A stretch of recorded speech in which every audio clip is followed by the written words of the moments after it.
Howdy folks, welcome to the workbench. Today I've got this G-Shock Mudmaster GG-1000 and had some previous issues that I've resolved off camera. For today though, we're going to learn how to change a battery. So stick around if you want to learn more about that. So the problem it originally came in for was the battery kept going flat, and what I discovered was that the compass button hidden down here was pressed in and not returning back out. And the reason for that was because, as you can see, this watch is a little rough. It's gone through the wars. It is a G-Shock, so it should survive. And in all fairness, it has. But there was a lot of fine dust, and it was almost like a talcum powder or something that had accumulated in the button, and it was causing it to not return. What was happening was if it got accidentally pressed, which it's kind of difficult to do, but it can happen, the compass was turning on, which is fair enough because that's the function that the button has. And there it is. And you see the subdial's gone to the compass indicator there. So what was happening was that the compass was staying on the whole time and draining the battery, because you are constantly, and let's get that compass working there. You are constantly making the motor for that second's hand spin. And then what happens is it goes to this sort of 448 position and the watch freezes, okay? And I think it's hard to see on that screen there, but there might be either some dashes, which means the compass has stopped displaying its bearings.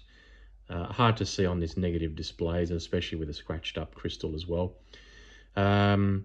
But it's still keeping time, it's still operating, and we just saw the minute hand move slightly there.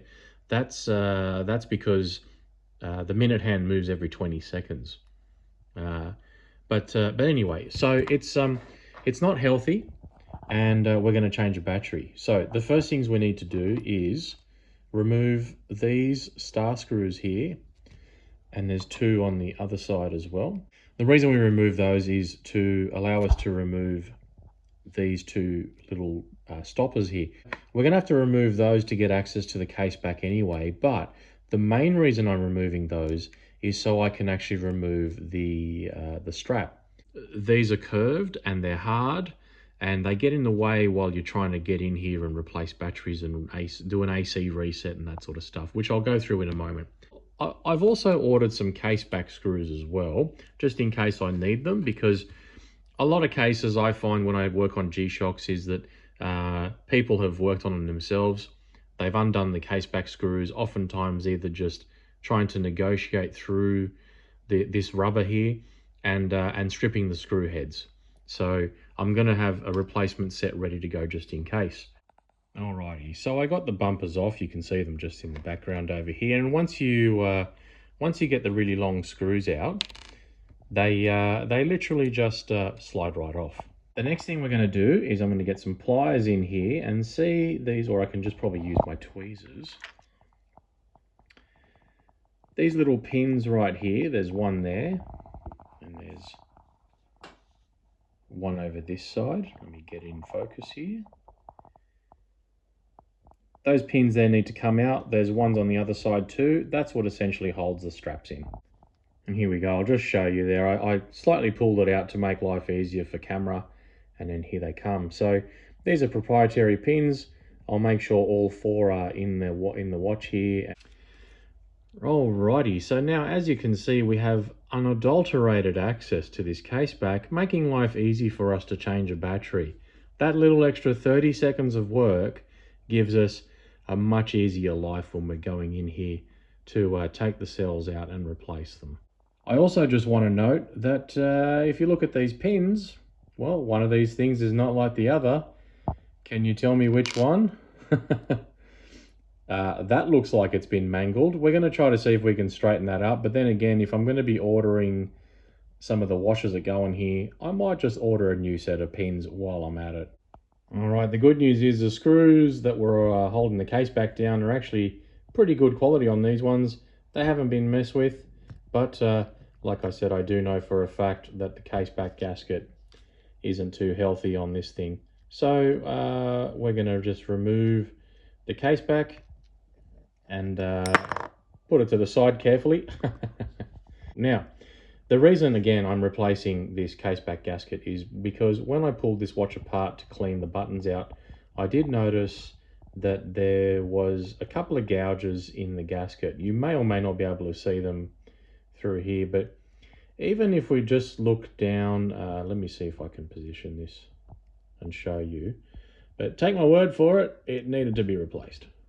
So in that spot right there, you can kind of see, and it's probably going to go out of focus if I get any closer. There's a spot right there in front of my tweezers, and you can see I just put some dirt on there now. So we'll be replacing this anyway. But and there's a couple of other gouges on this, as if I recall correctly. The next thing we need to do is take off this rubber seal here. Okay, it only goes on one way, so no big deal in remembering how it goes. Please do not lose this spring or these ones here. So don't turn the watch upside down. Now what we can also do is remove this plastic spacer here. This is both to make sure that the module is located within the case correctly, so all the buttons function correctly, because you'll have to make sure the buttons line up with the buttons on the actual module. But there's a release down here which we'll get out in a second. Okay, we'll replace the two battery cells in here, which I'll put up on the screen what they are right now, and they'll be in the description below. And is that a bit of dirt there? No, it's just part of the button. Cool. I'll replace the batteries, do the AC reset, which I'll explain while I'm doing it. I'll explain what that is. Oh, I noticed some fingerprints here too. So, like I said, I've been in this before, but I haven't touched the actual module. I mainly only ever use tweezers. These are brass ones that don't leave any scratches. I also use these tweezers here, which are like a Delron plastic kind of thing. And I do shape them and sharpen them to make sure that they're going to grip things properly. But these are the two main tweezers. These are the ones I'll mainly use when I'm working on watches where I have to change batteries. So these fingerprints have been there from the previous battery change, unfortunately. And that's not good because that can leave corrosion. Right, so I've got the batteries out of the movement. They're just sitting right here. And if we look down there, we can see they are a SR927SW, which I should have some in stock. I better double check. The batteries in these should last about 2 to 3 years. So it just goes to show you that that compass button being stuck on, your timekeeping still works, but the seconds hand would have been draining the battery like you wouldn't believe. So I've got the new batteries fitted there. Now I'm just going to do the AC reset. Basically, what that means, and I'll flick the movement around so we can see it a bit better here. Let's see if I can come up from the top here. So we can see that, let me lean over here so I can see where I'm pointing. There's a little hole right here that says AC. And if you read the instructions, after battery replacement, contact AC with negative using tweezers. Okay, positive is on the upside. So where is negative? Well, see this negative sign? Let me zoom in, see if I can, yep, there we go. So anywhere on this this case here is absolutely fine, okay? So that can be your negative there. Now, you can use brass tweezers, which is what I am going to do, okay? And the reason for that is that brass won't leave any scratches or marks, or at least limit the chance of that happening. And I'm just going to put my tweezers in there and touch. There we go. So AC reset's done. And you can also see now on the screen slightly, it says opens, which means the case back's open. But that's okay right now. I'm going to close that up, and then we will go through the setup process of the watch, which means aligning the hands and synchronizing the time between the digital display, which you're probably not going to be able to see too well in this video because you can barely see it that well in real life. And then aligning the hands up to make sure that they're all synchronized with the digital time, and so on and so on. So the next thing I'm going to do is take the new case back gasket out and grease it up and fit it to the case, followed by putting the case back on, the straps back on and the bumpers back on. You don't need to see that because that's basically the reverse of what I've just showed you how to do. Oh, quick note here before I put this back together. So I've put the new case back gasket in. You can see it's just not sitting right in the channel that it belongs in. I'll fix that up right now. There we go. But the thing I wanted to talk about is making sure that when you grab the case back, you can see some little bits and pieces on here. The big round circle in the middle that says AG32, that's a piezo pickup. That's basically your beeper for your alarm, and every time you press the button you hear a beep. See that gold little tab at the top there towards, well, at the top of the screen right now?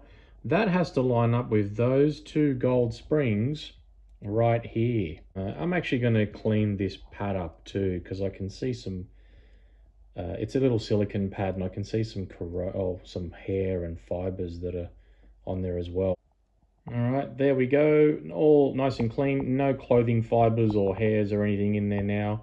So I'm just going to go ahead and put the case back on. Now this dirt and stuff, I've tried to clean it. Like I said, I've put this through the ultrasonic cleaner many times.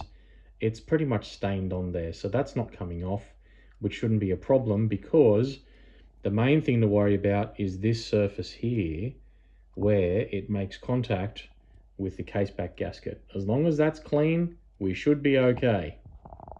All right, folks, so being in the handset mode, we can actually adjust the seconds hand as well as the minute and hour hand. If you're not in handset mode, what you can do is press the adjust button, which is the A button in the manual. And this button here, you got to hold it down for 5 seconds. If you hold it down for 3 seconds, it'll go into your normal mode to adjust all the settings in the watch. But if you hold it down longer, it will go into what it is now, which is the hand setting mode. And using the buttons on this side, top and bottom, you'll be able to adjust the minute and seconds hand to make it work. So we can just do that and get it close to the midnight position. The idea is to get it exactly at the midnight position, and then we'll be able to adjust the time and do the rest of the bits and pieces on the watch. So that looks close to me, and actually it needs to be adjusted a little bit more. And we'll look at that and go, yeah, that's almost spot on. I think one more click. Okay, it's not perfect, and as you can see, the hands from Casio aren't actually lined up properly, which is quite unusual. But yeah, that's as close to midnight as possible as we're going to get with it lining everything up. And from here on, we can press the mode button, and it'll go to the seconds hand setting mode, which we don't need to do because it's already lined up at the midnight position. And then we can just press the adjust button again, and it'll go into timekeeping mode, and we can go ahead and set the rest of the watch up. So what we need to do is organize the date and time and all that sort of stuff. As you can see here, it's pretty much bang on anyway. So that's what to do that. You just press the mode button. Okay, well, you press the mode button to get into timekeeping mode, and then you press the adjust button and go through the steps of adjusting the digital time, your location, your time zone. In this case, it's the Sydney time zone, and whether you're in daylight savings mode or not, and then adjusting the calendar date. You'll have the year down here. Again, you can't see it on this negative display, so there's no point in me showing you this. And then you'll have the month and day at the top here. That pretty much finishes off everything else. So that concludes the tutorial here on how to set the time after you've changed a battery on your watch, on your GG-1000. I'll go ahead and reassemble this, and yeah, thanks for watching.